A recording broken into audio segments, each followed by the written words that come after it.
All right. Let's go from current slide. Now, I've got a couple of announcements to make. One of these is, I may have made this one before, but if not, I want to make sure you hear it now. Coming up next Wednesday, 1 week from today, the 12th of February, there is going to be basically a career, I think they call it career fair, something like that, over on the Birmingham West Campus from 9:30 to 11:30. They've invited a whole bunch of universities, just about everybody in the state of Alabama, and several from Tennessee, Kentucky, Mississippi, several surrounding states. Bunches of schools have been invited. I imagine they're going to be there. It'll be in the B building, which is the academic building on the Birmingham West Campus from 9:30 until 11:30 next Wednesday morning. Okay, they'll have tables set up all up and down the B hall and in the hallway there, and you can go in and talk to anybody you are interested in talking with. Okay? And anyone can go. I think it's open to the public, so let people know that's going to be here. Then on Thursday, 1 week from tomorrow, it'll be on the Bessemer campus in the A building. It's said in the cafeteria. I don't think there's enough room in the cafeteria. I think they mean the faculty staff dining room, but they may be in the cafeteria as well. They may be in the hallway near the cafeteria. They'll be somewhere there. Same schools are invited, and that's Thursday, 9:30 to 11:30. So I wanted to make sure y'all are aware of that. Both campuses, one on Birmingham West on Wednesday, Bessemer on Thursday. Okay. Now, the next thing, I think y'all are in good shape. I can't say for absolute certain, but two things have happened in just the last week. The first thing, okay, now, after class every night, okay, whether it's Bessemer campus or here, after class is over, I enter attendance. And Monday, I entered attendance for the 3 classes I had on Monday. And everything went fine, no issues. Yesterday, 4 classes I had on yesterday, after the last class was over, I went to enter attendance, and I saw, number one person who had been there most of the days from the beginning of term. Well, I went to enter attendance, and it said I hadn't entered attendance at all for that class. So I opened the first day of class to see what was wrong. Everybody was in there except one person who had been there. I had marked present, and yet they had no attendance for him. And that was the same way for every day of the term up until Tuesday. Okay? Then when I got to Tuesday, I went to enter attendance for everybody. There were 2 people who were not there that had been coming but were not listed on the attendance. I said, uh-oh, what they've done, they've removed all unpaid students from the roll. Now, I can't say if they've done that for this class yet or not. My guess is they have, but I haven't entered attendance since last Wednesday. Last Wednesday, they all went in fine. So if you have any suspicion that you have not completed all your payment of your tuition or fees or insurance or whatever, be sure you get that done right away. They may have removed you from the roll, but I know that student will add it back to the roll. So I think you can still do that. Okay. Then the second thing happened this week. They said the no-show report was due at the first of the week. I missed it somehow, and so I went to do that, and that means they're removing all students who had paid for the class but haven't shown up yet. Now, I don't know if any of those that I've been calling the names of people who haven't shown up, if you are listening at home and you paid for the course but have not attended a class, you're probably going to be removed from the roll sometime fairly soon. So please show up for class, or at least let me know that you are following it at home. So those 2 things are happening. It's kind of like a purge on 2 fronts.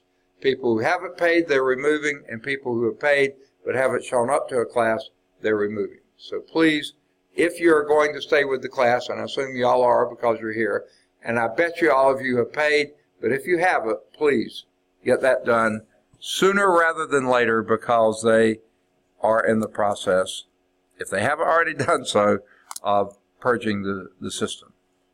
They do it at different times every term. This is one of the earlier times they've done it. All right. So let's go back to, we'll start on page 202, which is 8.1 work. And here is the definition for work. Any questions before we get started?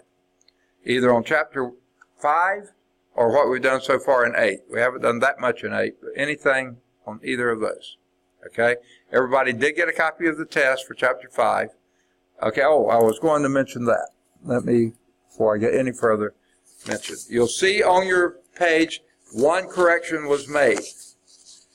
Now, this is the test bank. I did not type these questions in. They came straight out of the test bank. However, the first time I used it, I found out I was getting wacko answers on number 7. So I went and checked, and sure enough, they had the number down there wrong. Whoever had done the test bank got it all wrong. You could not get the answer they had in the key with the information given. You could if you moved the decimal one place to the right. A small railroad engine is able to exert 175,000 pounds pulling force, not 17,500. They're missing a 0. Then they go on the coefficient of friction for steel wheels on steel rails is 0.4. How many rail cars weighing 45,000 pounds each can this engine pull on a level track? Okay? The problem they posed was impossible to work. With 175,000 pounds pulling force, it works and gives the correct answer. So that's why that correction was made.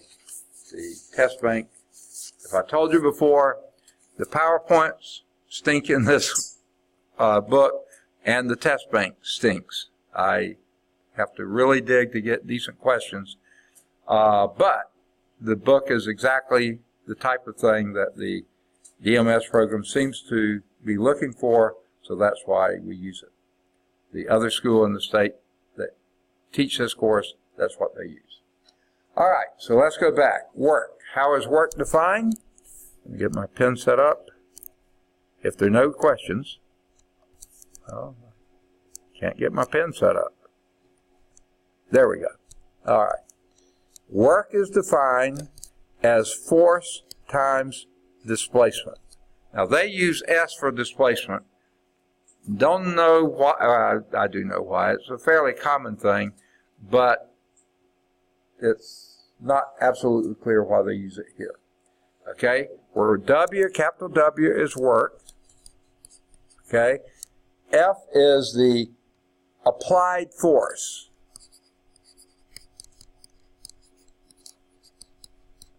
And in fact, this is net force. They don't use a subscript here, but it's also called the net force. Okay?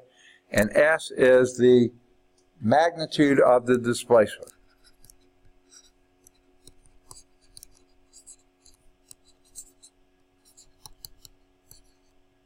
Okay, of displacement. Now, this applied force, they add another clause to it, and this is pretty important. In the direction,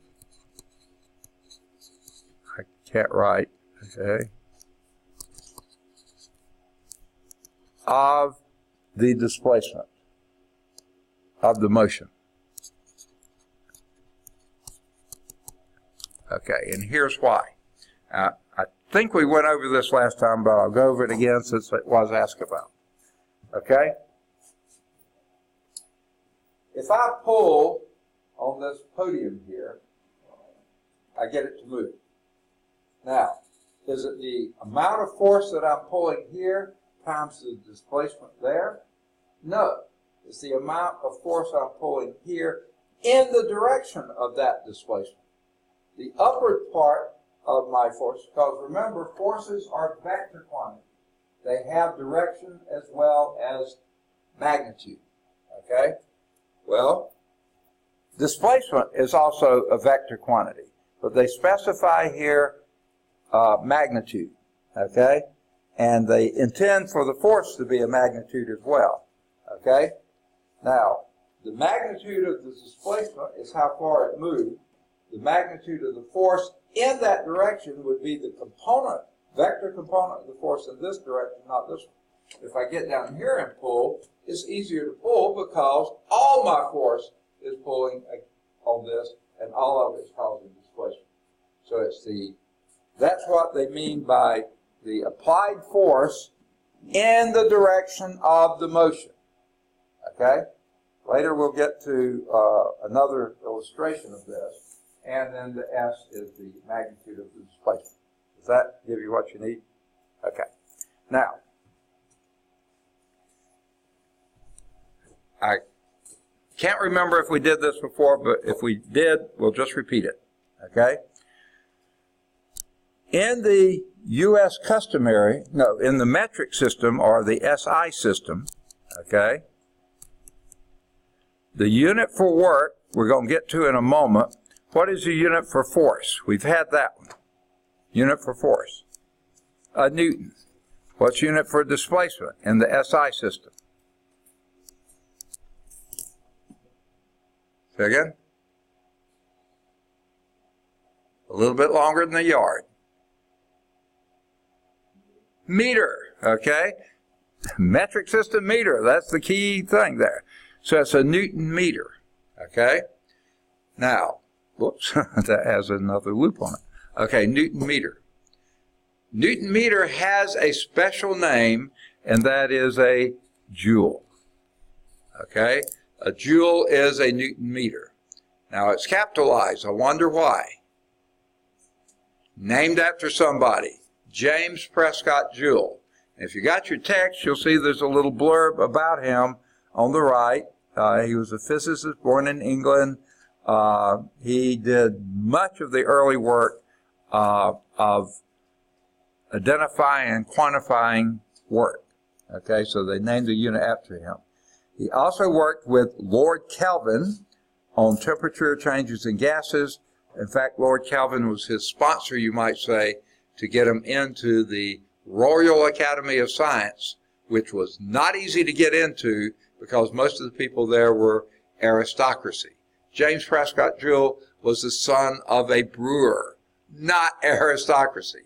He had money. His dad had money because he brewed beer, you know, but that's that. Now, if you break this down to fundamental units, a Newton is, anyone remember what a Newton is in fundamental units?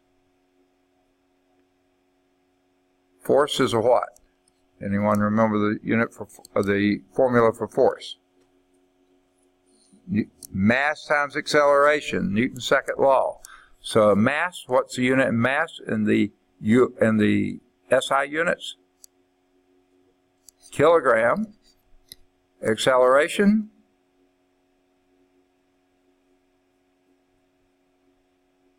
Anybody?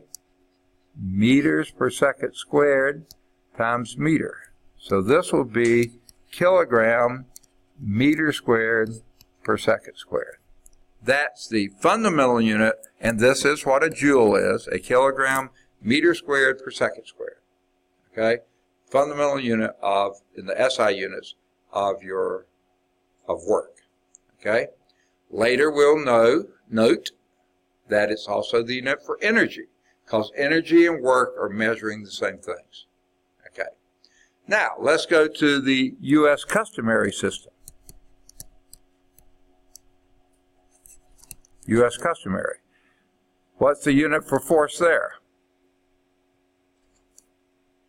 It's what I measure when I step on the scales. Pounds. That's the force that the Earth's gravitational field is pulling down on me. Pounds. And the displacement? Foot. Okay? Now, usually we don't count it pound feet. We call it foot pounds, just because it seems to come out better. That is the unit, and that's the only unit we have because you're multiplying pounds times feet. Okay? That's the unit in U.S. customary. In SI, You can call it joules, you can call it Newton meters, or you can call it kilogram meter squared per second squared. All those units work. U.S. customary foot-pounds. Okay. Any questions on that?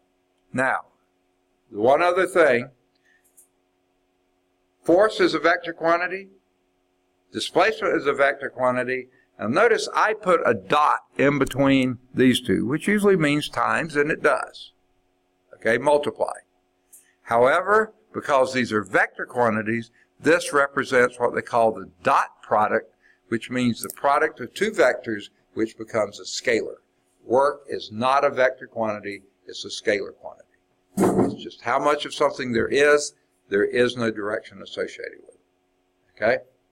So, it's a scalar quantity. Already for example 1 now. Okay? Let's move to a clean slide. Can I erase this? Yea or nay? Okay? Find the amount of work done by a worker lifting 225 newtons of bricks. Okay? What would that be? Measure of what? Say again? I'm sorry. Okay, is SI, and what does it measure in the SI system? Say again? Okay, it's kilogram meter per second is how you break that down. Okay, but what is that measuring? 225 newtons. What are you measuring with that? Say again? Not mass. Kilogram is your mass. Say again? Force. That's your force in the SI system. 225 newtons. To a height of 1.75 meters. So they tell you that's the height of 1.75 meters. Now what you reckon that's a measure of? They said height, but what else is that in our formula? What would that be represented by? Evidently it started on the floor, got it up to 1.75 meters. Say again? S, that is your displacement. Okay, so the height or displacement. Now the force is directed downward. Your displacement is directed upward, so they're along the same line, so the force is in the direction of the motion, so we can use the formula for work. And what is that formula? Force times displacement. And the force was, go back, okay, 225 newtons times your displacement, 1.75 meters. Pull out your handy dandy calculators and see what that gives you. Probably pretty close to 400, isn't it? Anybody? Say again? 393? What unit?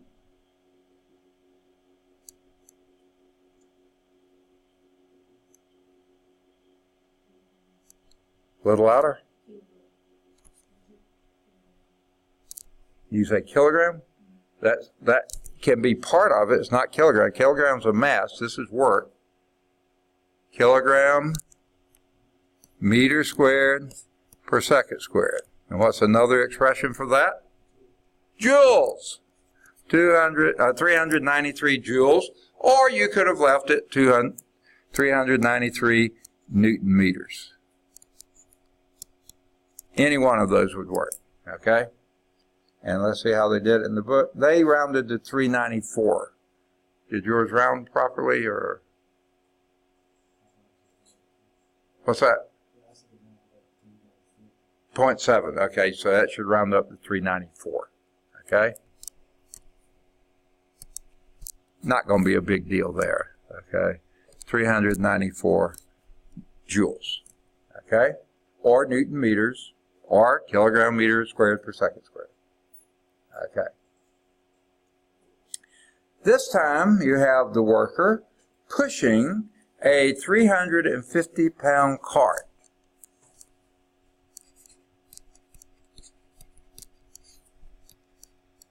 350-pound cart. Okay? Now, unfortunately, I'm probably going to have to draw a picture of this one. Okay? Here's the worker, ugly stick figure, pushing the cart. Here's the cart. Oops.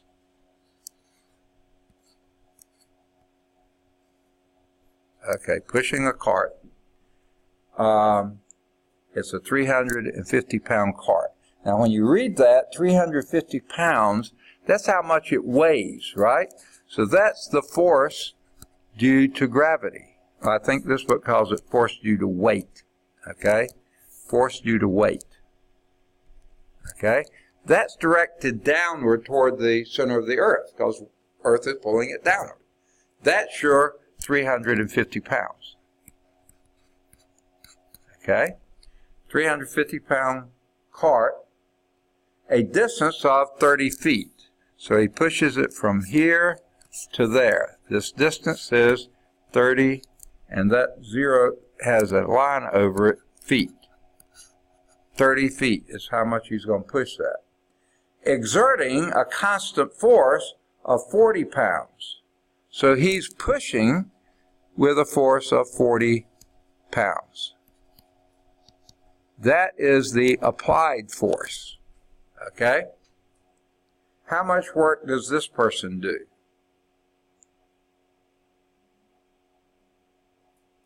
What does this 30 feet represent? That's our distance or our displacement, S. Okay? We have two forces here. Which one are we going to use to answer how much work did he do? There's the question. How much work did he do? Which one do we use in our formula? What is our formula, by the way? Force times the distance, force times displacement. Which force do we use? The which? 40 pounds, because that's in the direction of the displacement. The 350 pounds toward the center of the earth is perpendicular. That's not entering the picture here.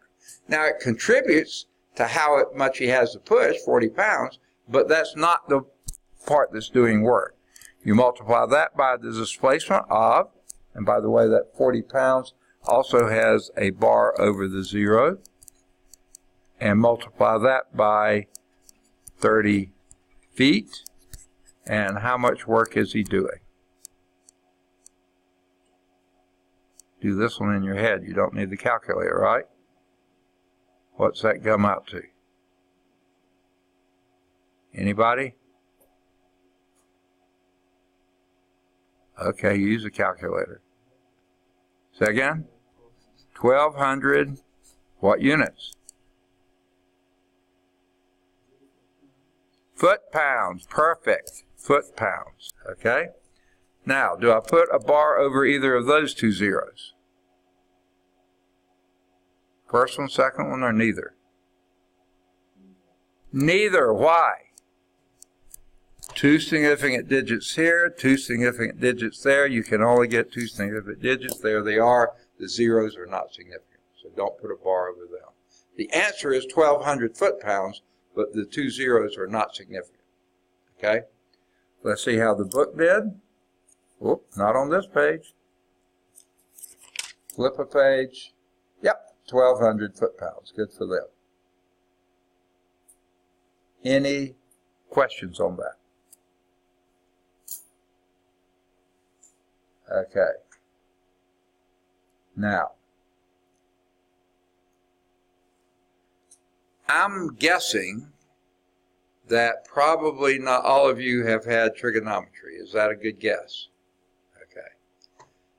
Now, it's kind of hard to talk about directions of forces without doing some trig. So what I'm going to do here, I'm going to minimize this, and I'll try not to give you questions like this on the test, but in case you ever need it, here is the figure that you see, figure 8.6, in your text. Okay? I've got to get my pen set up. Okay. Now, my first example when I was showing pulling on the podium here, I talked about my force being in this direction because I'm pulling here, but the only component of the force that's doing work is the horizontal component because that's where your displacement, that's where the motion is. So here's how we describe this. You break this force into a horizontal component and a vertical component.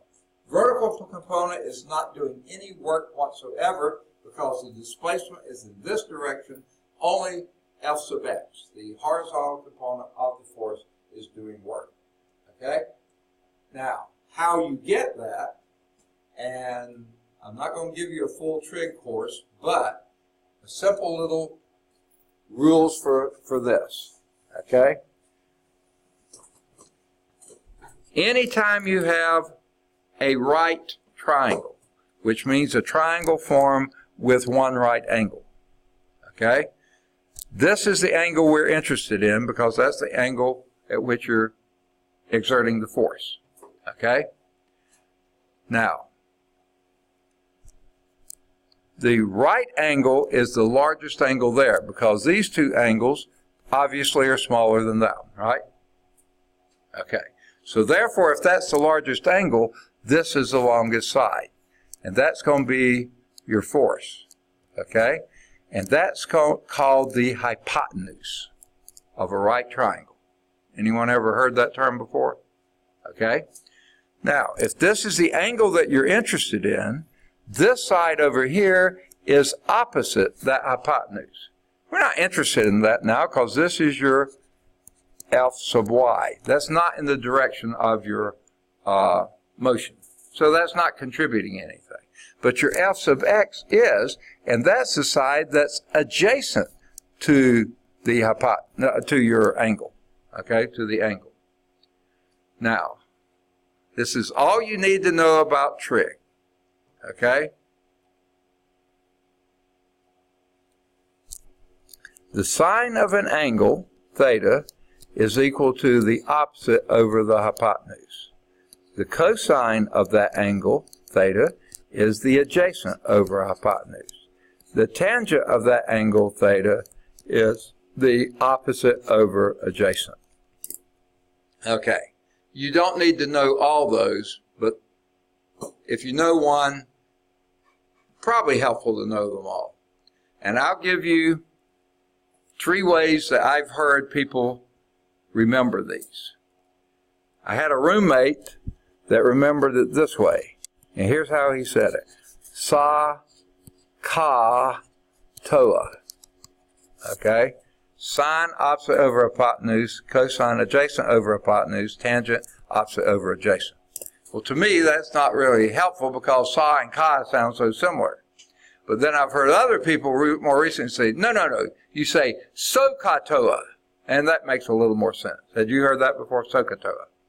Okay? The first time I taught trig over on the Bessemer campus, it was back when we were at Bessemer State Technical College, a student in the class said this is how she remembered it.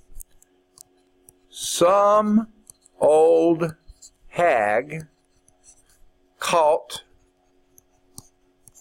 another hag taking oats away. S-O-H, so, C-A-H, ka, taking oats away, toa. Okay? I'd never heard that before, but it seems pretty fun, and a good way to remember it. About a few terms later, another student told me this. Some old hen caught another hen taking oats away. I like hens better than hags, okay? So I go with some old hen, okay? And if you remember this, you got it not, okay? Now, the only one we're going to be using here is this one. Caught another hen, okay? Because we're interested in the adjacent side, that's your F sub x. We applied the hypotenuse, so all you need is this. Cosine of theta is adjacent over hypotenuse, Okay? Now, if what we're interested in is finding what the adjacent is, then what you do is multiply both sides by the hypotenuse. And that gives you f sub x, that's the adjacent side, is equal to the applied force, that's your hypotenuse, times the cosine of the angle theta. And they usually will give you that. Okay? Now, I'm guessing most of you will do this on your calculators, right? Now, if you're doing it on the calculator, here is the main thing to keep in mind. In my mind, I'm guessing, in this book, most of the time they're going to give angles in degrees. Okay? There is usually a key on your calculator, or actually on your display. On your display of the calculator, somewhere you're going to see a little d, or you're going to see a little r. Do you see that on your calculator? It's either up high or down low. It may be DEG or RAD. Do you have that somewhere? What do you have, DEG or RAD? RAD? If you have RAD, you need to find the key to change that to DEG, because you always need to be in degree mode if your problem is giving that angle in degrees. Now, if they ever give it in radians, you better get in radian mode. But so far, this book does just about everything in degrees. So be sure you get in degree mode. Now, if you don't know how to get in degree mode, I might be able to help. I've been around calculators for many years. Even though I may not know yours, I can usually find a way to do it. But y'all are good at this. You could probably find it. But if you're having trouble, let me know. Okay? So let's do example 3. Let me see if they have an illustration here. Yeah, I think this is it. A person pulls a sled along level ground a distance of 15 meters. Okay, now they don't have that on here, so let's do the distance here. And what do we use as a distance parameter? What do we usually use to represent distance? S, displacement, S. Why? I mean, there is a reason for S, but it's a weird one that they use it. So there's your displacement, okay? Oh, and it's 15.0 meters, okay? What does that mean? Not just 15 meters, but 15.0 meters. Really the same number, but why the 0.0? 3 significant digits. You got this to the nearest tenth of a meter. Okay. By exerting a constant force of 215 newtons, there's your force, your applied force, at an angle of 30 degrees.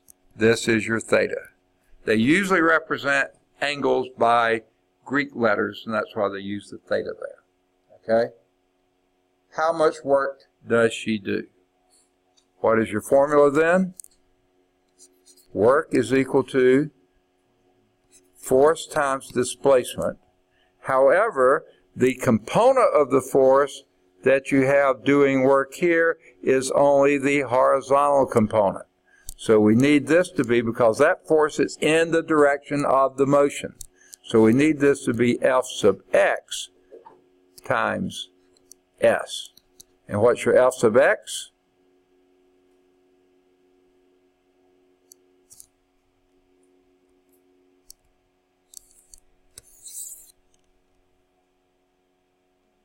F times the cosine of theta. Okay? So this is F times the cosine of theta times S. Okay? So let's plug and chug then, folks. The applied force was 215 newtons. Cosine of 30.0 degrees times 15.0 meters. That's your displacement. Now, Warning about calculators. Different calculators have different, what they call syntax, how you enter the information. If you have a pretty nice calculator, I would say scientific or certainly graphing calculator, you probably would do 215 times, find your COS key, that's cosine, and when you enter that, if you get a number that pops up, you have a different calculator. Some calculators you enter cosine and then 30 points. You don't need to do the 0.0 degrees. Okay? Other calculators you have to enter the degrees, 30 degrees. You don't have to put a degree symbol, just 30, and then press the cosine key, depending on which kind you have. Most of your telephones are going to be the latter. You put the degrees first and then the cosine function. Most calculators are going to be the other, cosine, then you enter the 30. Okay? You have to know which yours has. So someone enter 215 times, put a times key, and then you figure out which way you want to try it. Cosine 30 or 30 cosine. See which gives you something that makes sense, and then multiply that by 15.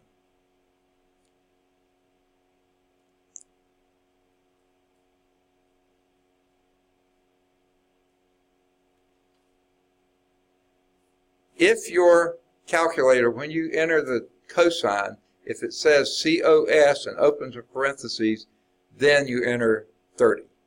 Close parentheses and then do times 15. If your calculator, when you do 215 times and you put cosine, and it either gives you an error or it takes the cosine of 215 and gives you a weird number, then you have to change it and do 215 times 30 cosine times 15. Anyone get an answer? Either way you do it. Say 497? Okay. Either you're in radian mode or you got to change the way you enter your cosine. Who was it that said that? Huh? You're in degree mode. Okay. So I'm guessing, let me come take a look at, is yours a phone or a calculator? Calculator. Okay. I'm guessing yours, you can cosine 30. Okay. You're in degree mode. Okay. So 215 times cosine 30. And you don't have to put 0 and close parentheses times 15. That's good. Okay. Does everyone get something in the neighborhood of 2,790? I should have let y'all call out what your answer you got. What answer do you have?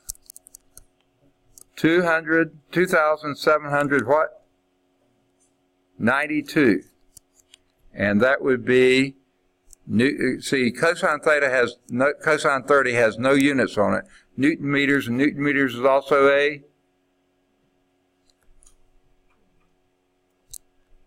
women like joules, okay? Okay, that means joules, okay? Now, what's wrong with that picture? There's nothing wrong with the number, really, but what's a little out of place here? 3 significant digits, 3 significant digits, 3 significant digits, 4 significant digits. So you count 3, 1, 2, 3, look to the right, that's less than 5, make that a 0. You can't get more precision out of a problem than you put in. So that's why they say 2,790 joules. Okay? You could have said Newton meters if you wanted to, or you could have said kilogram meter squared per second squared if you wanted to. But that's the answer. Okay? Now, everybody got it? Understand how you got it? Okay. All right. I think we're going to have to go back to the other slide, PowerPoint, and we'll go from current slide and get my pen set up again. I have to do this every time we change. Okay. Juan and Sonia use a push mower to mow the lawn. Juan, who is taller, pushes at a constant force of 33.1 newtons on the handle. Okay? I'm going to have one doing in this direction. I'll draw ugly ones. Okay? He's pushing on this handle, and he's pushing down on the handle. I'm not going to draw the lawnmower, but he's pushing down here with 33.1 newtons. Okay? This angle at which he's pushing is 55.0 degrees.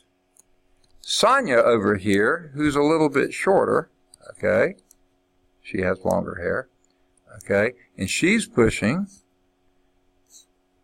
She also has a skirt on. I don't know why she has a skirt wearing, pushing a lawnmower, but she does, okay, and she's pushing down because she's shorter at an angle of 35 degrees, 35.0 degrees, okay, but she's also not pushing as hard. She's pushing with 23.2 newtons. That's her applied force. Okay? There's his applied force. Okay? Assume they each push the mower 3,000 meters. So they're each going to push 3,000 meters. And only the middle zero is, the middle zero is significant, which means the first one is also significant because that's in between 3 and the significant 0. So that's 3 significant digits there. She's also pushing 3,000 meters. Okay? Now the question is, who's doing more work? He's pushing harder. They're both moving the same distance, and this middle zero is significant, so meaning the first one is as well. Who does more work? Well, what's our formula? Work is equal to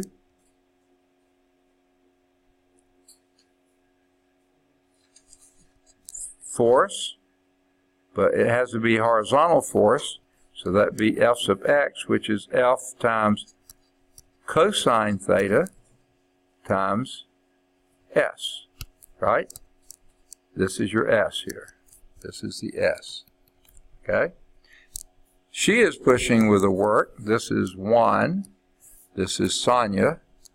She's pushing with her force, Sonia's force, Juan's force, cosine Sonia's angle, Juan's angle, but they're both pushing the same distance, okay? So what was Juan's force? 33.1 Newton times the cosine, what was his angle?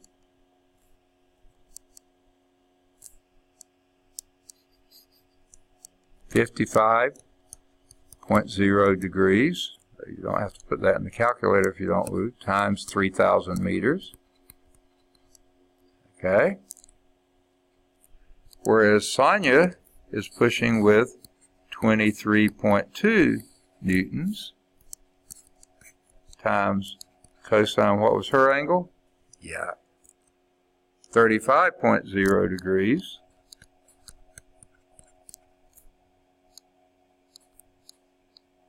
Okay. I like parentheses better, I think. Times 3,000 meters. Okay. Now that you know how to do your trig on the calculator, all we're using right now is cosine. What you get. First for Juan, then for Sonia.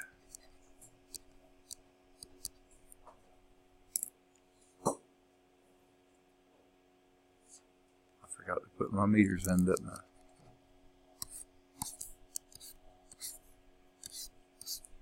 One reason I do the cosine, I don't want you multiplying the 55 times 3,000. That would give you a weird number. Cosine 55, multiply that by 3,000. Anyone get an answer for 1?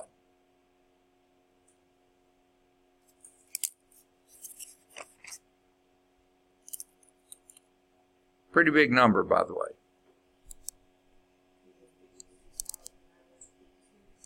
Say that a little louder. 33,000? Is that what you said? 56,956. What unit? Joules. Very good. Okay, how about Sonia? What do you get? 57,000. Say again? 012? Okay, 012. Okay, we'll leave it there. And that would be joules. But guess what? Only 3 significant digits. So you count 1, 2, 3, look to the right, and that's a 5. That means you bump this up by 1. That makes that a 10. So that becomes a 0. The 1 makes this a 7. So that's 5, 7, 0, 0, 0, where that 0 is significant, the other 2 aren't. And this one you count 3, 1, 2, 3, look to the right. That's a 1, you drop it. So this is 57,000 joules. They both do basically the same amount of work. In reality, Sonia did a little bit more, but it's not significant. They're awfully close. She had a lower angle, but she's pushing with a smaller force. He had the higher angle. He has to push with more force to make up. Okay. Any questions on that? Oh, I forgot to put the bar over that first 0 because that was significant. 3 digits, significant. Okay. All right, to erase, or is someone still writing? No, still writing.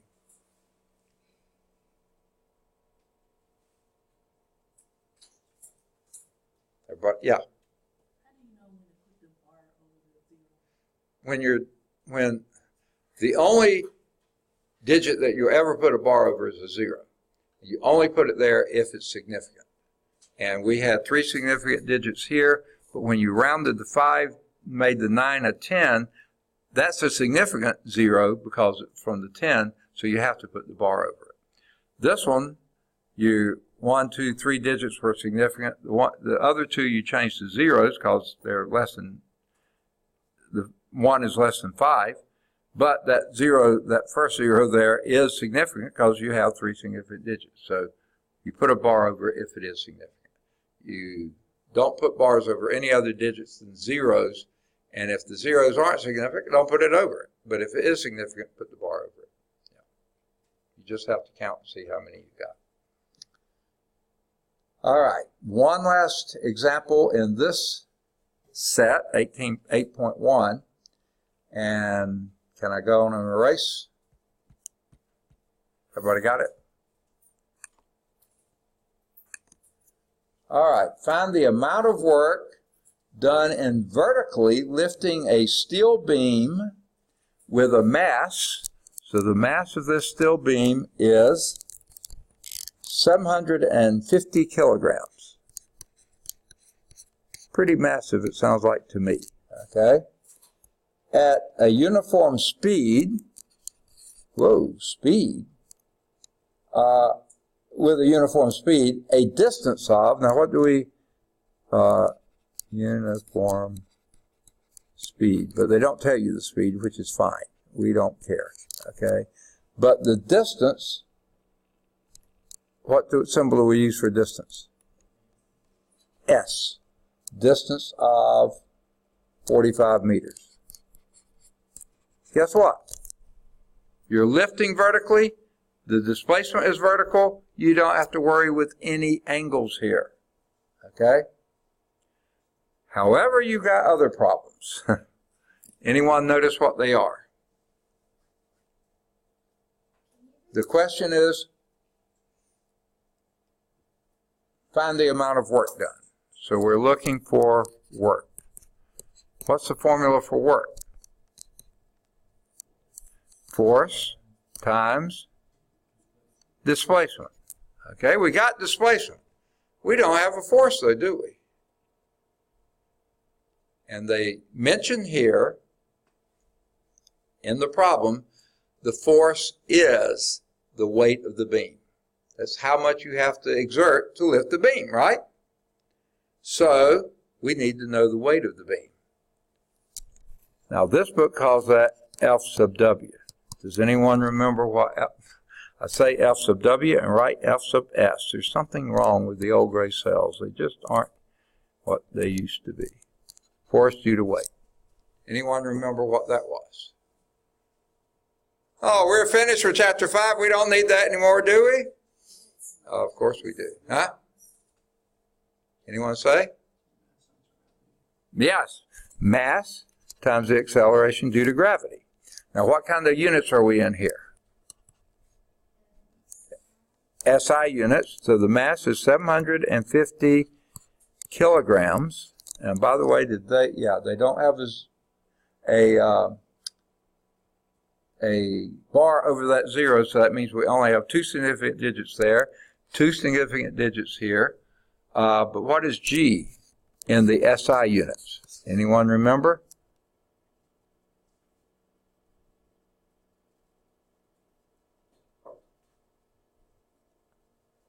Must not be working on that test, huh? 9.80, and that units would be meters per second squared. Yeah, that's what a good acceleration unit. Now that's 3 significant digits, but who cares because the other 2 only have 2.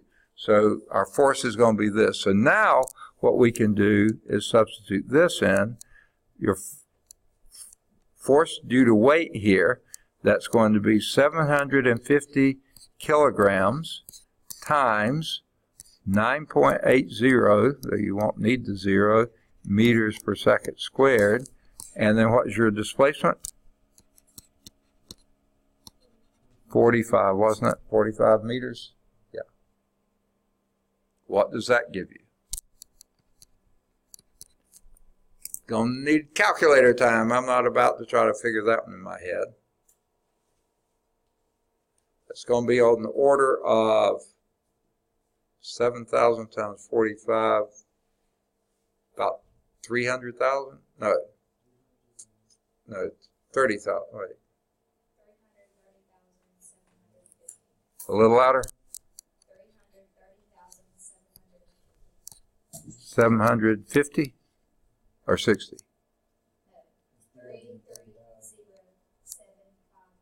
Oh, 330750. Is that right? And that would be what units?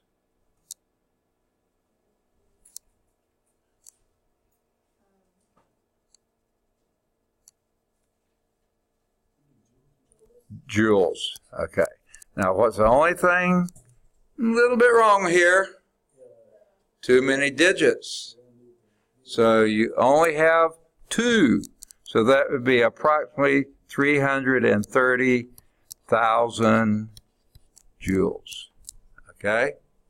Now, if you don't like carrying all those extra zeros around, you could express this as 330, if I could write, 330, and make it a bigger unit but a smaller number. What metric prefix could you put there to represent 1,000?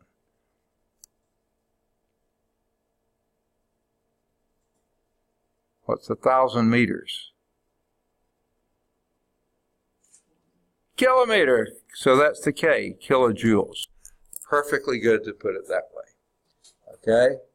Now, they actually expressed it in scientific notation, which is OK2. That would be 3.3 times 10, because you only have 2 significant digits, How many places did you have to move your decimal? 1, 2, 3, 4, 5 times 10 to the 5th joules. Or this would then be 3.3 times 10 to the 2nd kilojoules, because kilo means 1,000, so 1,000 times plus is 3, 2 more is 5. Normally wouldn't write it that way. Yes? So being that we only have 1.2 in this one, we don't have to put a bar over that 30, correct? 'Cause it's not Okay, yeah. You never put a bar over any digit other than 0. Okay? And since you have two significant digits right there, 1, 2, then put all the rest, 1, 2, the next one's a 0, don't change anything, make them all zeros, okay? Don't throw them away, make them zeros, okay? So 330,000 joules, which you could express as 3.3 times 10 to the 5th joules, or 330 kilojoules. But don't put a bar over the 0 because that's not significant. The 3, 3 are the only two significant digits. All right, good deal. And then they asked, do you see that 330 kilojoules will also be an acceptable answer? Yes, we see that. And most of the time, I won't ever do anything silly like that. This, to me, is a perfectly good answer. Scientific notation just takes so long to write. Now, if you had 17 zeros after it, yeah, scientific notation makes a lot of sense there because that's more concise than writing that many zeros. But for 2 digits, I wouldn't put it in scientific notation. You could, but it doesn't. All right, we finished 8.1. Homework problems here would be either 1, 3, or 5. Now, the thing about the book, not only is the test bank and the PowerPoint a little weird, but sometimes they leave off numbers. Like, you've got problem number 1, then next to that you've got 2, then they have another problem with no number, then a 4, then another problem with no number, then an indented 6. Well, those 2 with no numbers are 5, 3, and 5. So I would do any of the odds 1 through 5. Those answers are in the back. Then do any of the odds 7 through 13. And then, well, and or 15. Whoa, there's more. And or 15. And any of the odds 17 through 23. Okay? Again, you don't need to do all these, but just do enough so you say, yes, I got it. Let me go to a little bit harder one. Okay. Any questions on work? All right. Now, before we move into 8.2, I want to refresh a little bit about what we talked about before. Remember, we talked about one thing we measure is displacement. Okay? How far you move from there to there. Okay? But if also we're interested in how long it took to there to there, then you'd be interested in another quantity, which would be displacement, the time rate of change of displacement, which is displacement divided by time, which would be measured in, what would you be measuring then? Displacement per unit time. Speed or velocity, okay? Because displacement is a vector quantity, velocity is a vector quantity. Then if you wanted the time rate of change of velocity, which would be in meters per second, feet per second, whatever, time rate of change of that would be, if you're changing your speed on the interstate, accelerating. And what would be the units for that?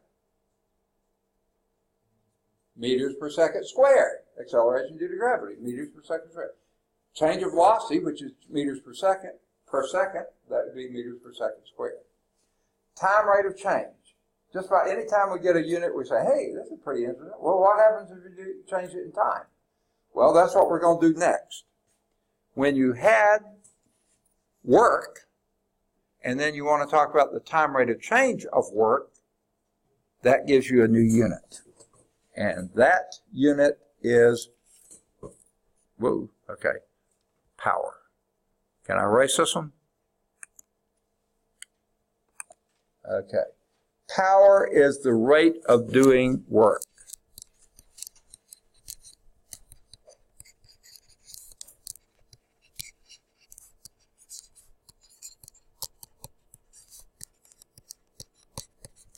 Okay, the formula comes right out of there. Power is equal to work divided by time. The rate, that's the time rate of doing work. Okay?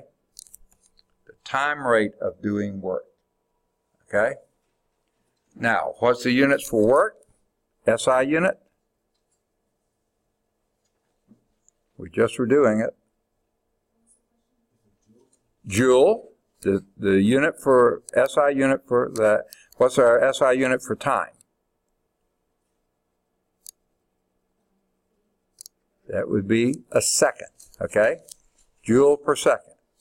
Now, there's also a unit that represents a joule per second. Now, this might get a little confusing. These are parameters. They stand for what you're doing. Parameters. Work per unit time. These are our units. Joules per second.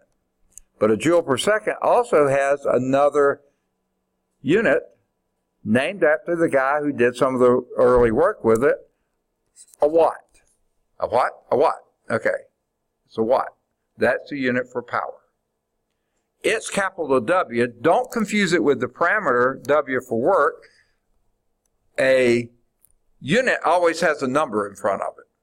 17 watts. Work is just a parameter. Work divided by time. Okay? So the watt, stands for W-A-T-T. Named after James Watt, he was a Scottish engineer who did a whole lot of work with that. Now, usually when you hear the term watt, what kind of power are you usually thinking of? Electrical power. But guess what? It's all power, okay? Mechanical power, electrical power, whatever kind of power, measured in watts. Work per unit time, joules per second. That's a watt. Now, if you're dealing with big units, and by the way, U.S. customary, what's our unit for work? Doesn't have a single name, it has a compound name. Foot-pounds per second. That's all we got, folks. Not quite, okay? Actually, James Watt came up with this. He said an average dray horse, those are those big old hard-working horses, not your racing horses, big old hard, like the Clydesdales that pull the, you all know about that, okay, wagon, those are work horses, okay, and they're called dray horses. The average power that a dray horse could work over a full day was, he said, was 550 foot-pounds per second. Okay? And guess what power he called that? 1. You think of this when you're talking about your car engines. Horsepower. That's where it gets its name, horsepower. And James Watt is the one that came up with this. He averaged how many foot-pounds of work a dray horse could do in a day, divided that down to how much per second. He came 550 foot-pounds per second. And that he named 1 horsepower. Okay? So there is a U.S. equivalent. This is SI. This is U.S. Both of those. Okay? All right. I jumped the gun on that a little bit, but not too bad. But when we're dealing with watts, that's a pretty small amount of power. So if you were dealing with a larger amount, you could easily go up to kilowatts, which is how many watts? 1,000 watts. This would be 1,000 watts. But sometimes when we're talking about power plants producing lots of power, your house would use kilowatts, okay? But a power plant is producing much more than that, like 1,000,000 watts. What would be 1,000,000 watts? What is the metric unit for 1,000,000? Megawatts. Now, because it's such a big unit, and we've already used little m for milli, we use capital M for mega. That would be 1,000,000 watts. okay? And let's see, do they go any higher here? No, I guess that's as high as they go. But you can go higher, okay? There are terawatts. There are, oh, I'm sorry, I left off gigawatts and then terawatts, okay? Usually when you're talking things in computers and talking about bytes, you got kilobytes, no one deals with that anymore, megabytes or gigabytes or terabytes. And you can go even larger, but the bigger ones are all capitalized once you go past megawatts, mega whatever. So there's a little blurb about James Watt over there. And also this, a 1 horsepower is 550 foot-pounds per second. And then why they do this, I don't know. They also say this is 33,000 foot-pounds per minute, though I don't ever use that. Now, how did they get that? Pull out your calculator, multiply 550 times 60, and you'll get 33,000 because there's 60 seconds in a minute. Don't you get that? Yeah. So I don't see any reason to go there, but you can if you want to. Okay. Let me go to a dumb example again. Do you remember my digging out the patio in the backyard? Okay, story about that. Hitting the rock and doing no work on the rock, no matter whether I pushed and shoved and exerted force. If I didn't move it, I was doing no work. Don't tell me that I was doing no work, but I felt like I was doing a lot of sweating and other things. Okay, but you know, I had about 5 weeks to work on that project. Okay, that summer, hot too. Okay. But I only got about half the patio done, okay? And I had moved an awful lot of soil, dug it and stuff. That rock slowed me down, but I only got about half of it done. Had to go back to work full time in the fall, and I knew if I just worked weekends, it was going to take me forever to dig the rest of that patio. But by this time, I had dug in the big enough area, you could get a bobcat in there. You couldn't to begin with because we had trees and the house and everything else. You just couldn't maneuver a bobcat. But by the time I dug about half of the patio, there was room to get a bobcat in. So my wife called around to find someone who hired out doing work on bobcats. She found a guy who could come over. And it seems like it was one morning or afternoon. I think it was one morning. He said he could be there. He brought us this big old bobcat, which was pretty big to get there, but he managed to get it in there. And he dug out, it took me, about 5 weeks to dig out half of the patio. Okay? He came in about 4 hours with that bobcat. He dug out the other half. Who did more work? The same work. We moved the same amount of soil. I did half of it, he did half of it. What was the difference between me and the bobcat? The power of the bobcat was a whole lot more than me. Okay? At the best, I'm probably close to maybe 1/10 of a horsepower. Whereas that bobcat, I'm just guessing, was probably 200 to 300 horsepower. It had a lot more power, did the same work, but took less time. So same work, less time, more power. Same work, more time, less power. Okay? Because time is inversely related to the power. The work was the same. Okay? So they talk here about human horsepower. I was pretty pathetic. Okay, never mind. Let's do example 1. All right? All right, to erase this. You got it down? A freight elevator with operator weighs 5,000 newtons. So force due to weight is 5,000 newtons. That middle zero is significant, meaning the first zero is significant, the last one is not. Okay? 5,000 newtons. If it is raised to a height of 15 meters, so that's going to be what? The height is often called the, what symbol do we use for height? This book especially. It's a distance. S, that's your S. And it went up 15.0 meters. Now I'm just going to make a guess here. That's about 5 stories. Because I'm about, if I can stand up, about 2 meters tall. Not quite, but close to it. And isn't that about another meter above me? So each story, each floor is about 3 meters. 15 meters would be about a 5-story building, approximately. Okay? Now, in 10 seconds, what is that a measure of? That's your time measurement. Okay? So the question is, how much power is developed? What's your power formula?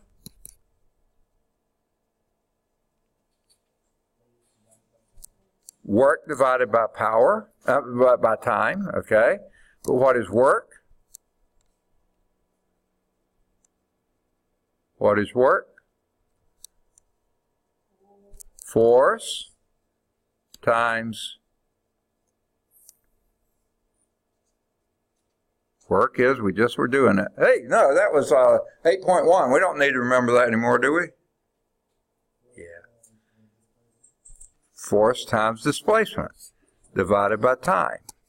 Hey, we got everything we need now.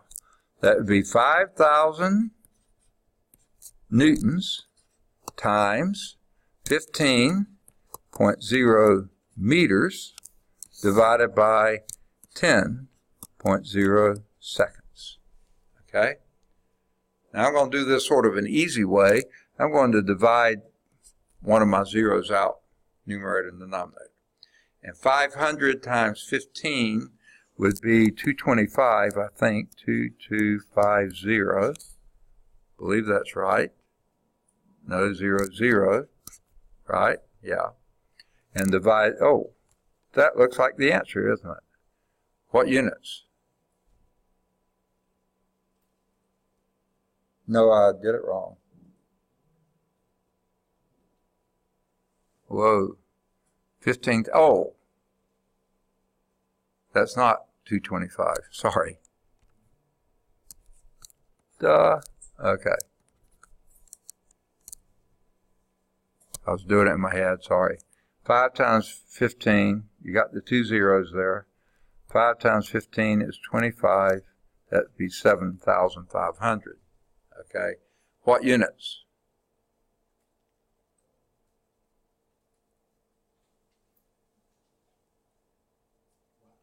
What? Watts. Okay. Watts. Okay. Now, I've left off something. What was that?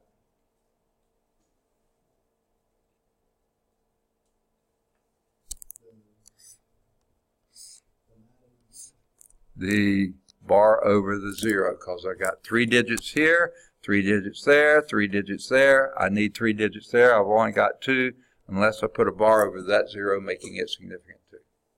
So 7,500 watts, with the first 0 being significant. Or, if I didn't want to use watts, this was Newton meter per second. And what's a Newton meter?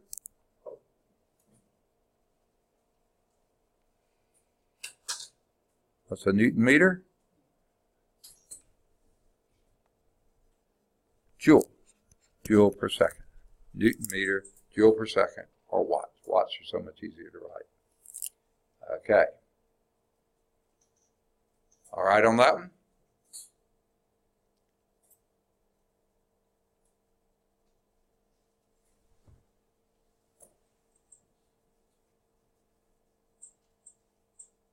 Everybody got it? Still writing? Got it? Okay. All right, to move? I'm still writing.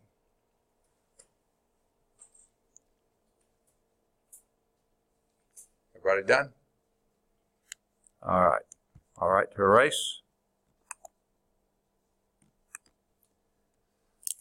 All right.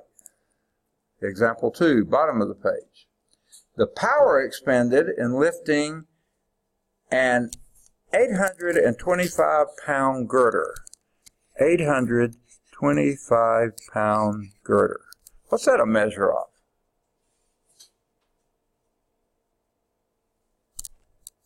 What do we measure in pounds?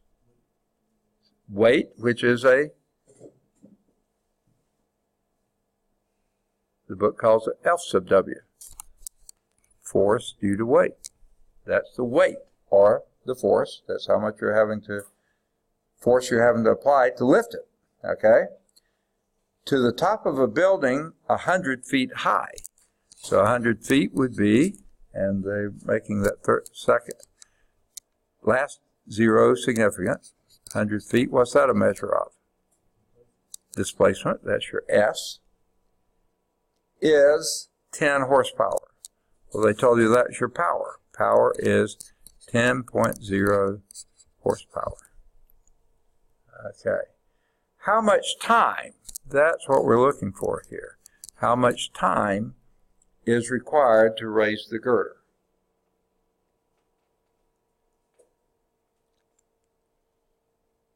Okay. What in the world is our formula here?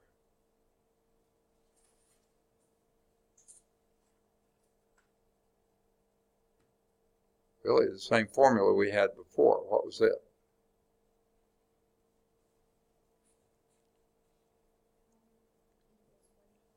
Second, power is equal to what divided by time? What? Oh no, that's work divided by time. Okay, work. I thought you said weight. Okay, work divided by time. But what is work? It's what? Say again. Force times displacement, and your force is your work weight times displacement S divided by time. There we have it. Now, or we would have it if we knew if our units matched. Well, here we have pounds, here we have feet, but here we have horsepower. They don't quite match. So what do we need to do to get either the pounds and feet to horsepower, which may be hard, but get the horsepower to foot-pounds? Say again?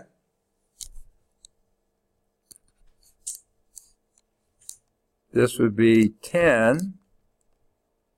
Okay. Oh, wait. Okay. All right. What I like to do is use some people call it train track method. I don't think I know why, but okay. Blank, blank equal blank, and we're trying to get this to foot-pounds. Foot-pounds per second. That's what a horsepower is. Well, how it relates to this. Now, what unit goes where?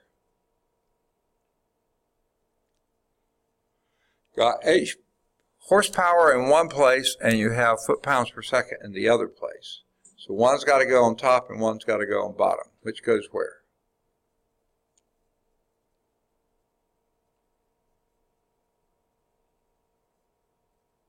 Help me, somebody.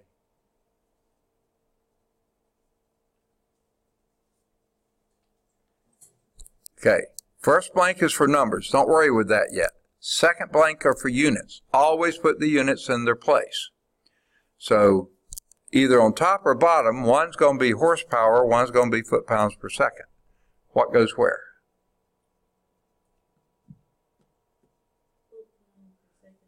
Yes, foot-pounds per second on top, horsepower on the bottom. That way the horsepower will cancel out, and you're left with foot-pounds per second, just like you want. Now we put the numbers into place. How many foot-pounds per second is 1 horsepower, or how many horsepower is 1 foot-pound per second? Anyone remember that? Had it a few slides ago. Which? 550 foot-pounds per second is 1 horsepower. Hey, we got it knocked now. So now we multiply that by 10, and that's 5,500 foot-pounds per second. That's how much power was spent. Okay?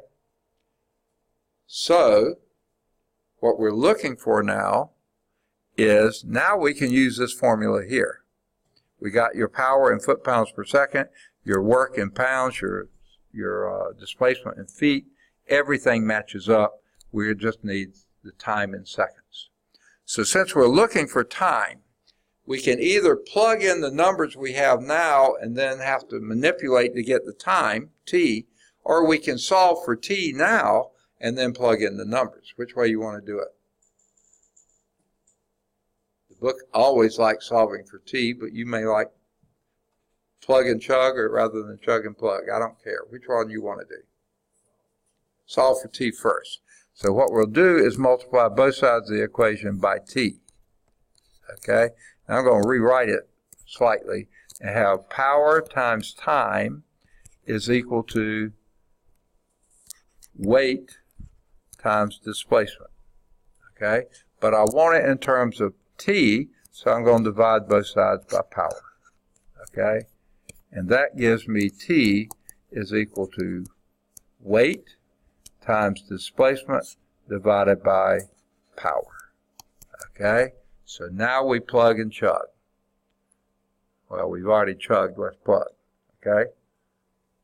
The weight is 825 pounds. Your distance, was it 100 feet? Yes, it was. 100 feet with the last zero significant. Take that and divide it by our power, which is now 5,500 foot. Ooh, I messed that up. Foot pounds, that's multiplied. Foot pounds per second, divided by second. Okay, units are your friends, keep up with them. Here, this feet cancel that foot, this pound cancels that pound, and your units are 1 over second, which is seconds. Okay? So your time is going to be in seconds, which is a wonderful unit for time. Do your calculations, see what you get. I'm going to show you an easy way that I like to do it. Let's wipe out the 2 zeros here and here, and that gives you 825 divided by 55. That's just a lot less punching on the calculator. 825 divided by 55. I could divide by 5s, but I don't want to. 825 divided by 55. Or you can multiply them all out. 825 times 100 divided by 5,500. Whatever. What you get? A little louder? 50? 15. 15. I believe it's got to be a 0.0, doesn't it? Or point something? Is it 0.0? What you get? 0.0? Okay. Let's see what the book got. Yes, they got 15.0 seconds too. Very good. The reason we needed that 0.0 there? 3 significant digits here, 3 here, 3 there. Okay? So sure enough, we need 3 for our answer. Everybody see how we did that? You have to make sure your units are matching. To have work in pounds, or weight in pounds, displacement in feet, but power in horsepower, not going to work. You need it in foot-pounds per second. And that's why we had to do that conversion first. Okay. Now, they may have done it slightly differently in the book, but sometimes the way they do it really almost gets so confusing, but it works out. All right.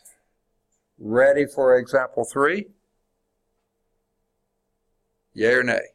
Okay. Everybody through writing? Got it? Okay. Example 3. The mass of a large steel wrecking ball is 2,000 kilograms. 2,000 kilograms. And they told you that was the mass. Okay. Now, by the way, just as a point of reference, 2,000 kilograms would be the same as 2 metric tons. So that's about the same as 2 English tons. Not quite, pretty close. No, I'm sorry. 1 English ton. Okay. Anyway, it's heavy. Okay. No, I said that wrong. About 20. No, that's right. 2, yeah. Okay. What power is used? So we're looking for power here. There's your question. What power? So we're looking for power is used to raise that 2,000 kilogram ball 40 meters in the air. What's that going to be? That's your displacement. S. 40.0 meters. Raise it 40 meters. If the work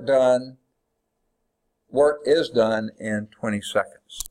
So our time here is 20.0 seconds. So what power is going to be necessary to do that? Hey, this isn't too bad. One thing you got to do first. What's that? What's your formula for power?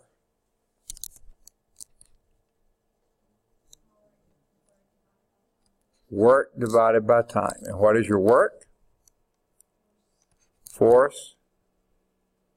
And this will be a force due to weight times your displacement divided by time.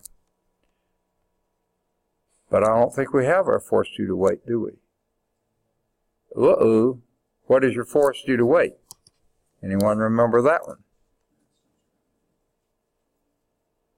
You had it before. Mass times acceleration due to gravity times displacement divided by time. All right, now we got what we need.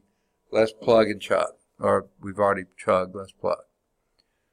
Your mass is 2,000 kilograms times, what was the G?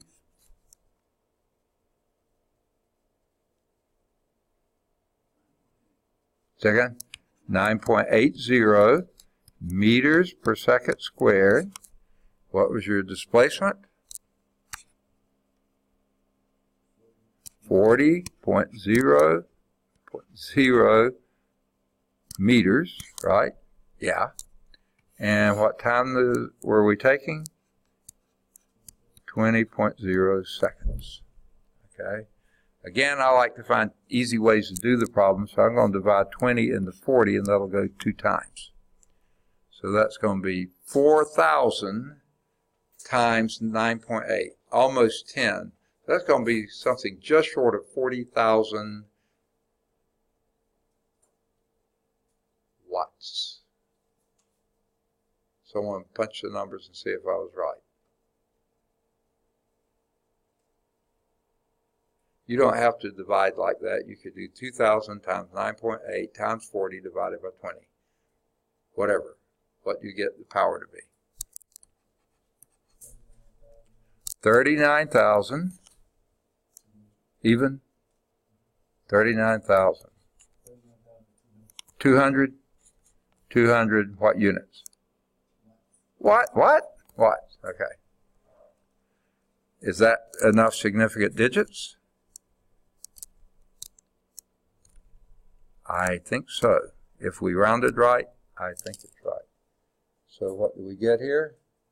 39,200 watts. Now, if you don't like that big number and want to go with a smaller number but a bigger unit, what could you use? 39.2 what unit? Kilowatts. Very good. Because kilo means 1,000, that's 3 decimal places. 39.2 kilowatts. Pretty powerful device, okay, to do that work. All right. Ready for example 4? Yay or nay? Everybody got this one? Okay. I think this chapter likes lots of examples, don't you? Okay. A machine is designed to perform a given amount of work in a given amount of time. No numbers in this one, are there? A second machine does the same amount of work in half the time. Find the power of the second machine compared with the first. Ooh, okay. So a given amount of work, let's just name that W.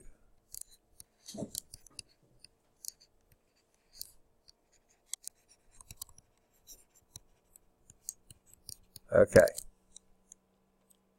In a given amount of time, let's just name that T.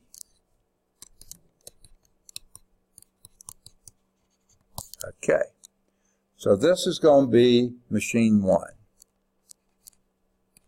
Okay. Given amount of work in a given amount of time. So what would you say the power for machine 1 to be?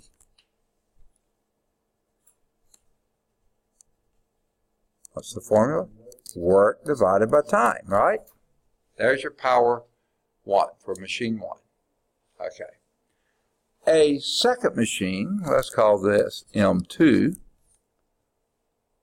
does the same amount of work, so that's going, that's going to be W, same amount of work in half the time. So this is T for machine 1. For machine 2, the time is 1/2 of T1, right? It does the work in half the time that machine 1 did it, right? So that's 1/2 T1, right? Now, what was the power for machine 2?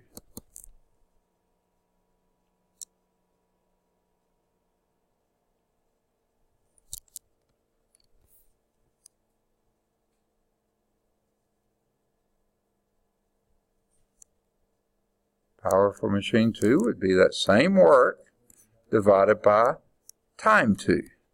But time 2 is 1/2 T1, so that's work divided by T1 over 2. Okay? Well, how do we divide fractional forms? Isn't that the same as work divided by T1 over 2? How do we divide a fractional form? Work. How do you change the division of fraction to, how do you do it? Anyone remember? Multiply by the reciprocal, times 2 over T1. So this would be 2 times W over T1. Well, W over T1 is P1. So this would be twice P2 has twice the power of P1. Okay? That's sort of like me and the Bobcat, except I wasn't anywhere close to half of him.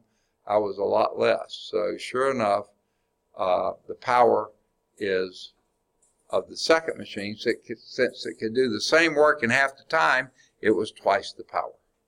Does that make sense? Okay. Just like, this isn't true, but we'll say it is. My wife's car is twice as powerful as mine. So if we were both driving as fast as we could, she could get there twice as fast as I could. Okay. That was made up, but it's sort of the same deal here. Okay. It's twice the power of P1. Okay. Ready to go to example 5? Hopefully that will be a little esoteric, less esoteric than that one was. Okay for that? Okay.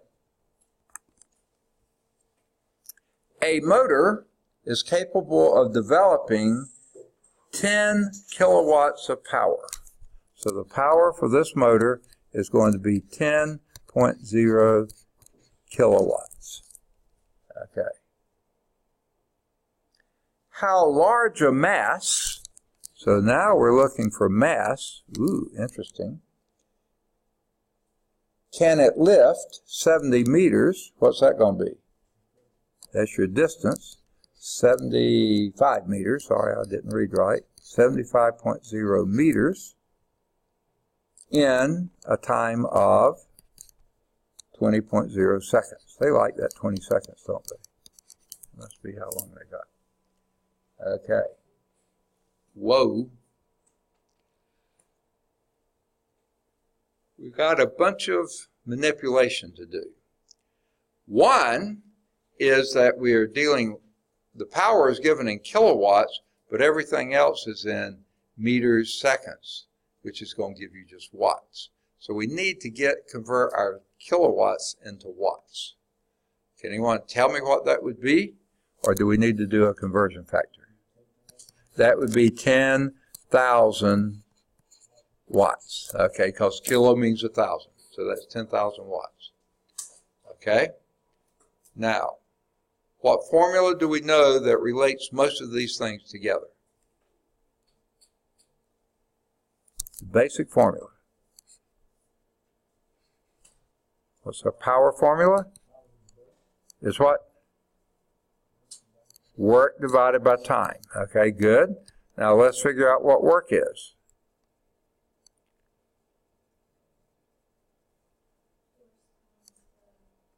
Force times your displacement divided by time. Okay, that's what your work is. But we don't have force. We have mass, so that's what we're looking for. So how is force related to mass? We've hit that a couple times before. What's that?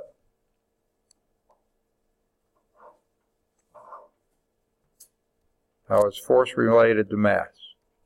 Especially force due to weight. What's that formula?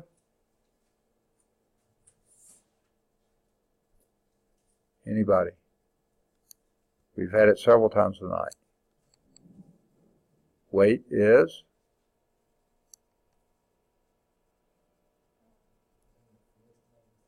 mass times acceleration due to gravity, which is g, times s divided by t. All right, now we finally got everything that the problem has, okay? We're looking for mass. So we need to solve that equation. I'm going to rewrite this as power. That's what, just bring this over here, power. So what will we need to do to solve for mass?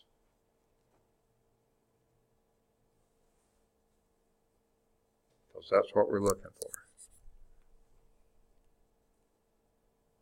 How would you isolate the mass?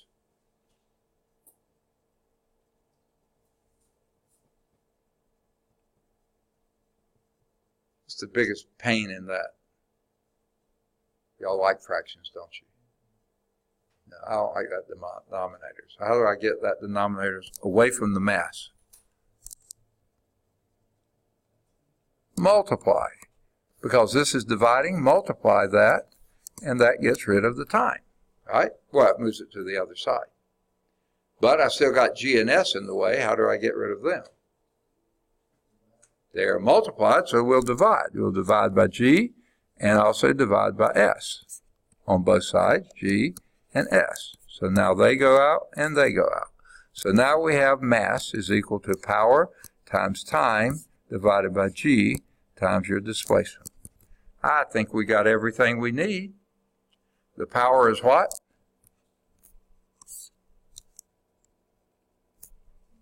$10,000 watts. Okay. Now, rather than writing watts down, this is sort of a pain, that's kilogram meters squared per second squared per second, which is per second cubed. Now, that's a little bizarre, but remember, the work was kilogram meters squared per second squared, and then power is work divided by time, so you get another second down there. So that's a little awkward, but we can manage it. Multiply this by time, which was 20 seconds, 20.0 seconds, okay? That will take care of that second cubed and make it second squared and get rid of the second there, okay? That's a pretty ugly 20.0, isn't it? Okay. Let's clean that up a little bit. Well, I can't clean it up yet, can I? Okay. 20.0 seconds, and then one of the seconds cancels out. Okay, divided by, what was our G again? 9.80. What units? What units? Meters per second squared. All right, that per second squared cancels that per second squared, and this meters cancels one of those meters out. That's great. And what was our displacement?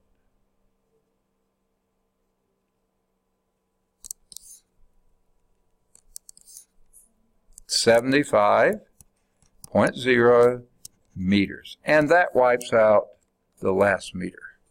Oh my word, what do we wind up with? Kilograms alone, and that's a good thing to measure mass with. So pull out the handy dandy calculators. You could do some dividing, but I'm not going to.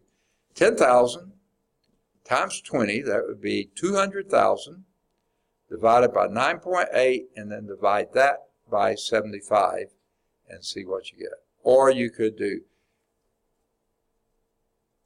200,000 in the numerator divided by parentheses 9.8 times 75, close parentheses, and then equal however you want to do it. What do you get as an answer?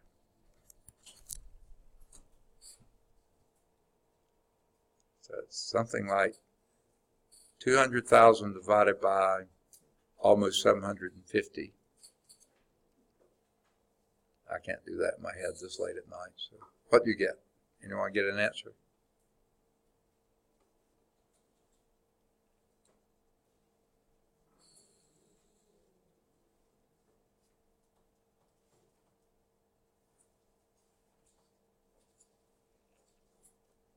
Crank, crank, crank away.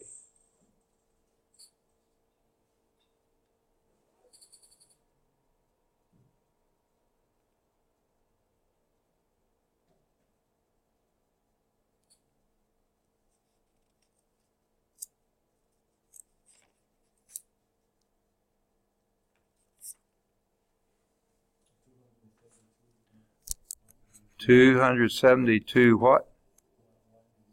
0.10? Second?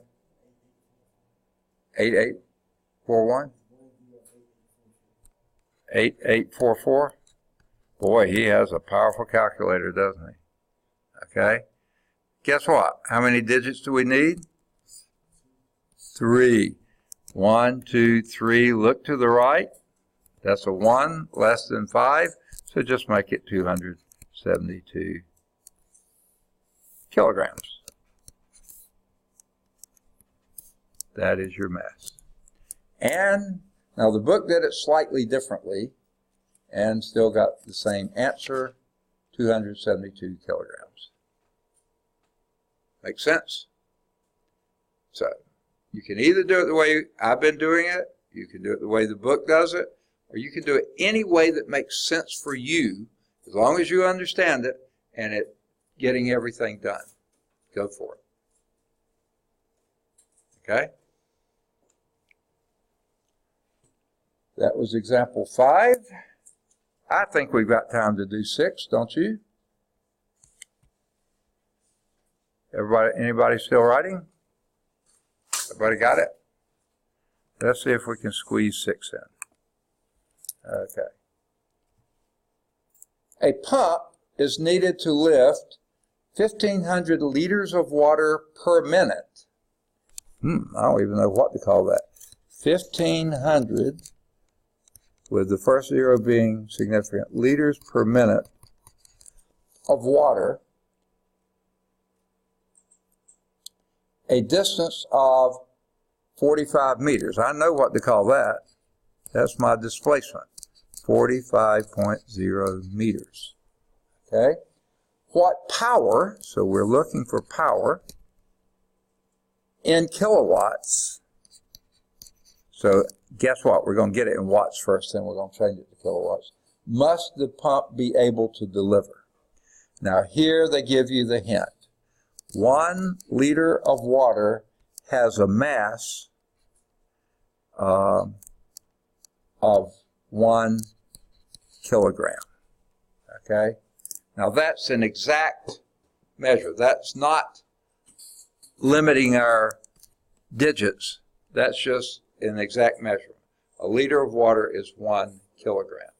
So we can change this to be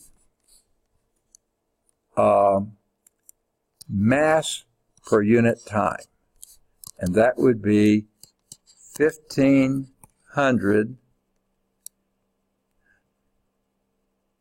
kilogram per minute. Okay. That's mass per time. All right. Now, I'm not sure I'm really happy with this setup yet, because tell me what power is. It's work per unit time. And what is work? Force times displacement per unit time. But we don't have force here, we have mass. And what would force be in terms of mass? This is the weight of the water, so that would be mg times s divided by time. Now, we have our mass per unit time here, okay? Now, that's in kilograms per minute, okay? But what is our watt measured in? We have a problem there, don't we? You tell me what a watt is. That's not work, but watt. What is a watt? It's a joule per second. Okay? Now, a joule is how many? A joule is a work unit, so that would be a Newton meter per second, right? But a Newton is a kilogram meter per second squared, so this is a kilogram meter squared per second cubed. Okay, we had that before.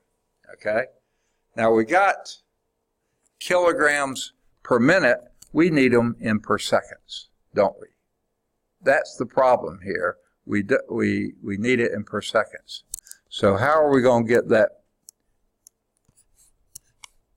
to be kilogram per, oops, I messed up. Okay. And all my things are running together here, sorry about that. Equal to blank kilogram per second. Okay. We've got kilograms per minute. We need to get it in kilograms per second so we can use it in our formula. Okay? So what are we changing? Minutes to seconds. So which unit is going to go where? Don't worry about the numbers yet. Get the units in their place. Which unit goes where? One's on top and one's on bottom. Minutes, seconds. One's on top, one's on bottom.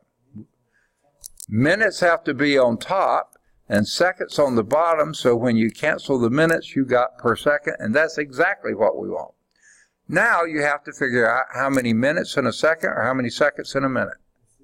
60 seconds in 1 minute. Okay, so I can wipe out a 0 here and do 6 into 15 would be twice. 3 left over, that would be 25. 6 will go into 150 25 times, right? So that's 25 kilograms per second. All right. That's our mass per unit time. That's what we know, okay? We're looking for power, so we have mass per unit time is 25, and that really should be 0.0 because we have 3 significant digits. 25, I don't need a line under it. 25 kilogram per second times G. What was our G?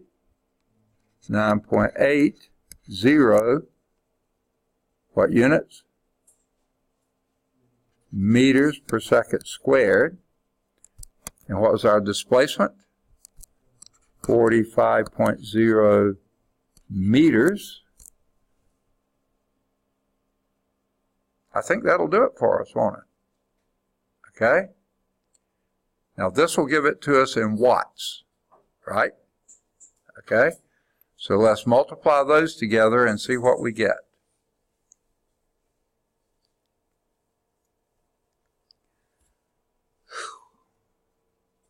Are you running out of energy too? I sure am. 25 times 9.8 times 45.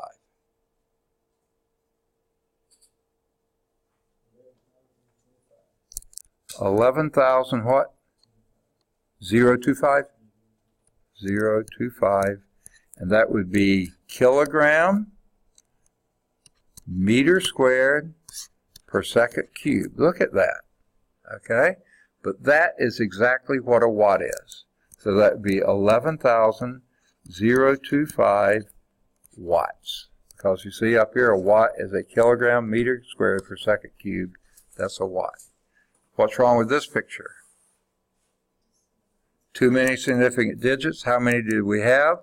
3, 3, 3. So let's say 1, 2, 3. Look to the right, and we have something less than 5, so we discard it. That would be I can't write. Okay. 11,000 watts. But this is significant. 1, 2, 3. 3 significant digits, so we put a bar over that one. But we want this in kilowatts, so how many kilowatts would that be?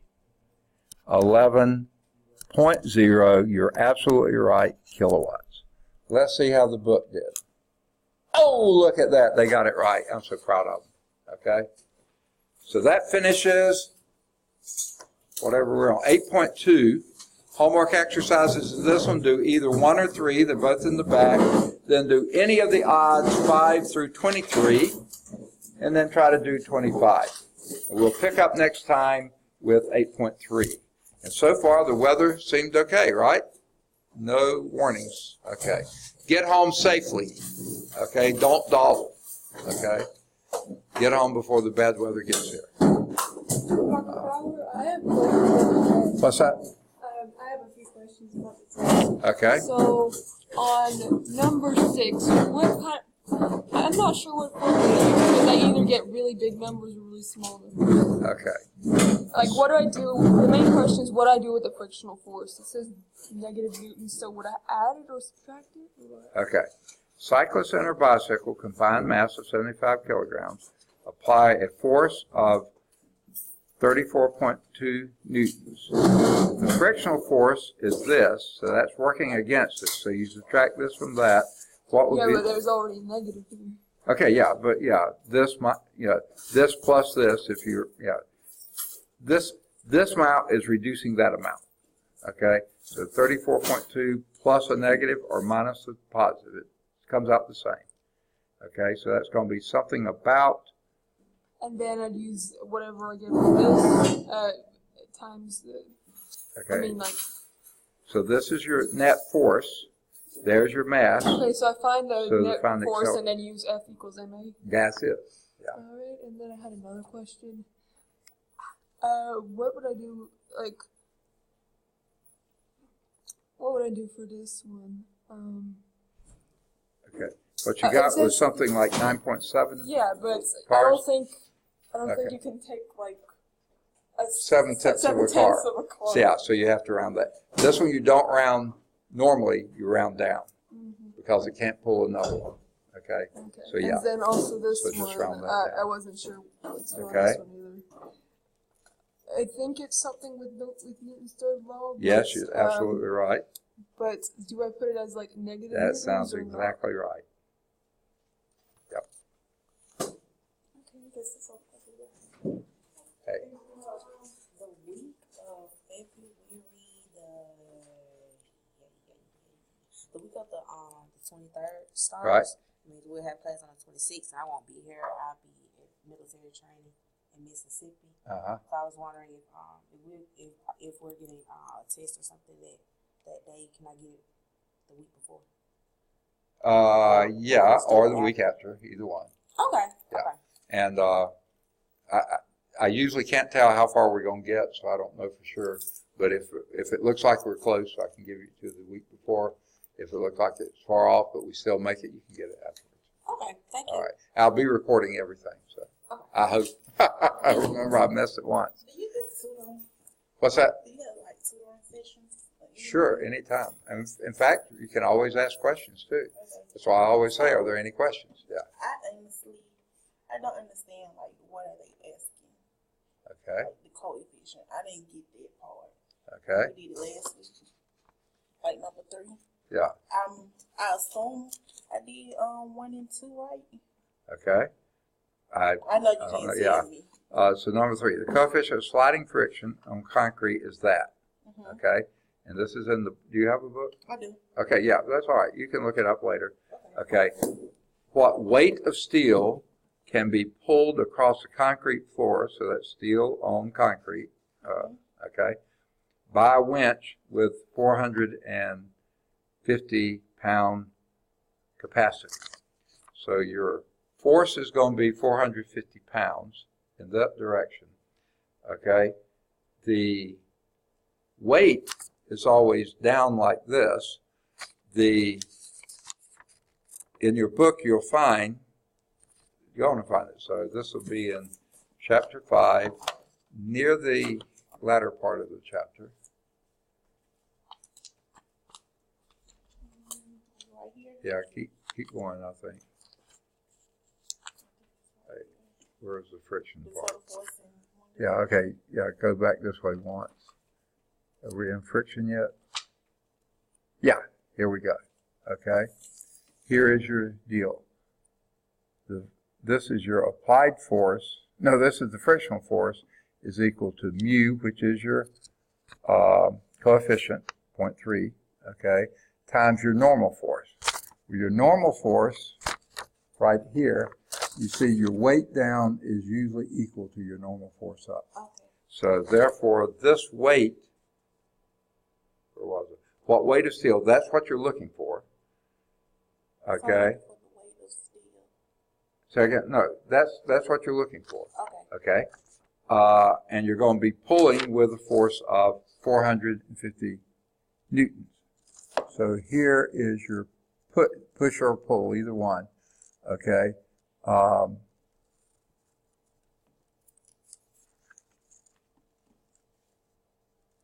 right. Hard for me to see up there. Let me pull it down here. Okay.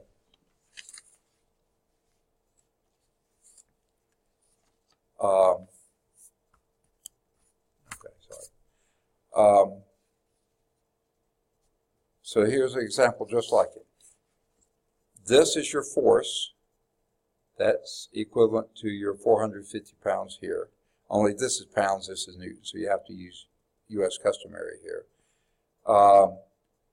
And this is your weight here, and that's what you're looking for in your problem here is the weight. Sliding across, okay, blah, okay. So what you have here is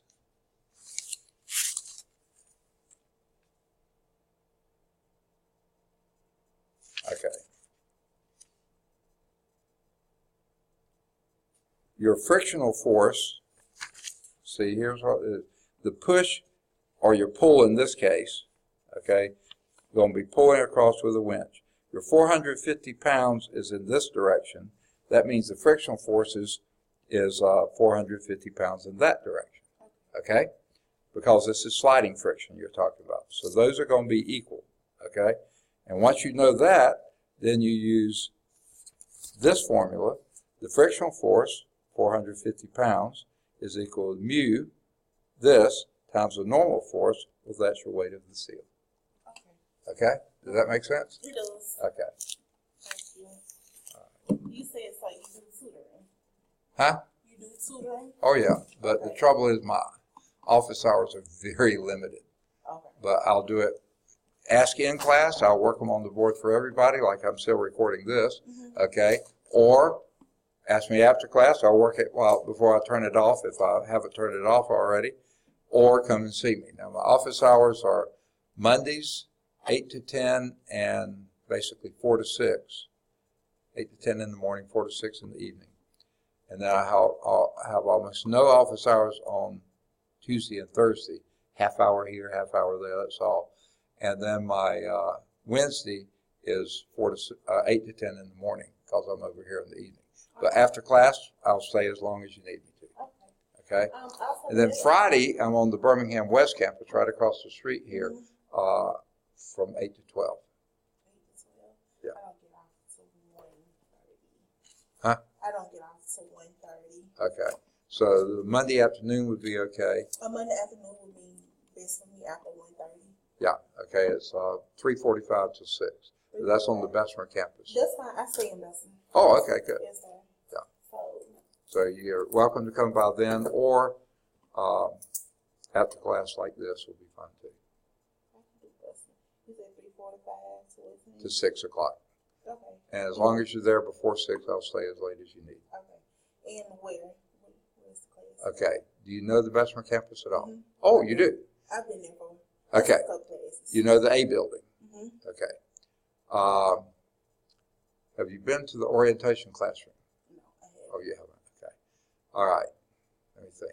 You know where you come in the back side of the building, the admissions desk? Mhm. Okay. You go to the right of that, you go down that hall, you pass the records office, I know and it's- then you know where financial aid is. Yeah. Right across from financial aid are some double doors, Mhm. okay, gray doors. Go through those to the right, you go through a little bitty hall, and then you come out in the older part of the building. Okay. Take a right there, okay? And see, over here, you're on first floor. You go through that little hall, go through there, you're on the second floor. You didn't go up a single step, and you're on the second floor. So I'm in 265. So take another right, go almost to the end of the hall, and it's the last office on the left, 265. Okay. Okay, I can do Mondays. That's Mondays, a good okay. day for me. I don't have class on Mondays. Okay. Thank you. all right, glad to. Where do you work? I work at UAB Highlands. Oh, okay. Certified sterile supply tech. In the Second? Sterile supply tech. Okay, Like in the surgery department, like Okay. getting trays with the surgery. right. Yeah, we've been to, my wife and I have both been there. She had some physical therapy there, Mm-hmm. and we both had our colonoscopies there. Okay, so, yeah, and it's a pretty nice facility. It is. Yeah. What doctor did you have for your colon? Goodness gracious. He's an older guy. Older guy, he's really, really good. Really nice. Yeah, Um, what is his I forgot name? his name. He's been doing it for years. Yeah. Yeah.